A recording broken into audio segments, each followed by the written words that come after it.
ঝিনাইদহের হরিণাকুণ্ডু উপজেলাতে আদালতের নির্দেশে 1 মাস 25 দিন পরে কবর থেকে হাবিবুর রহমানের লাশ উত্তোলন করা হয়েছে। বুধবার দুপুরে পারিবারিক গোরস্থান ময়দান থেকে উপজেলার নির্বাহী ম্যাজিস্ট্রেটের সামনে এই লাশ উত্তোলন করা হয়।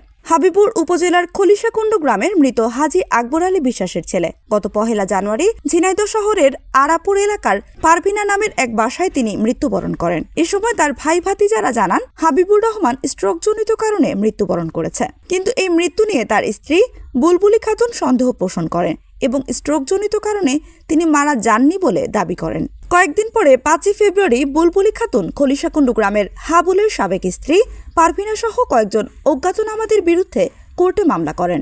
পরবর্তীতে বিষয়টি নিশ্চিত হতে কোর্ট হাবিবুরের পোস্টমর্টেমের নির্দেশ দেয়।